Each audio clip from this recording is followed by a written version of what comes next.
ദൈവഭയം. പരിശുദ്ധാത്മാവിൻ്റെ 7 ദാനങ്ങളിലെ അവസാനത്തെ ദാനമാണ് ദൈവഭയം.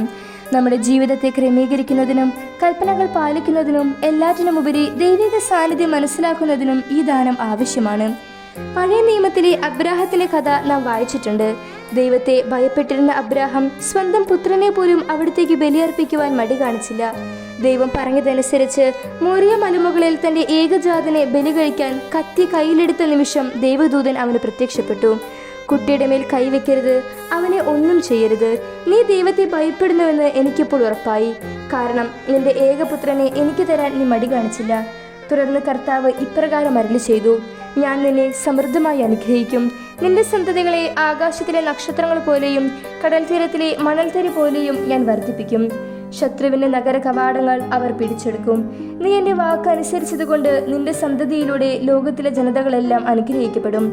അങ്ങനെ കർത്താവിനെ ഭയപ്പെട്ട അബ്രാഹാം ഇസ്രായേൽ ജനതയുടെയും വിശ്വസിക്കുന്ന സകലരുടെയും പിതാവായി മാറി.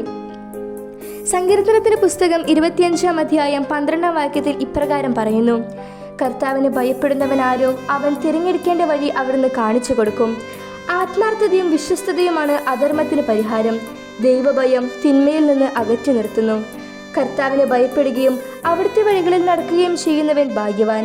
എന്തെന്നാൽ അവന് അനർത്ഥം സംഭവിക്കുകയില്ല. ആപത്തിൽ നിന്ന് അവിടുന്ന് അവനെ രക്ഷിക്കും. അവൻ അധീരനാവുകയോ വീരത്വം പ്രകടിപ്പിക്കുകയോ ഇല്ല. അവിടുന്നാണ് അവന്റെ പ്രത്യാശ. കർത്താവിനെ ഭയപ്പെടുന്നവൻ ഹൃദയം ഒരുക്കി വയ്ക്കും. അവിടുത്തെ മുൻപിൽ വിനീതരായിരിക്കുകയും ചെയ്യും. അതിനാൽ ഈ പെന്തക്കോസ്ത് ദിനത്തിൽ നമ്മുടെ ഹൃദയമൊരുക്കി പരിശുദ്ധാത്മാവിനെ സ്വീകരിക്കേണ്ടതിന് ദൈവഭയം എന്ന ദാനത്തിനായി നമുക്ക് അവിടുത്തോട് പ്രാർത്ഥിക്കാം. ആമേൻ.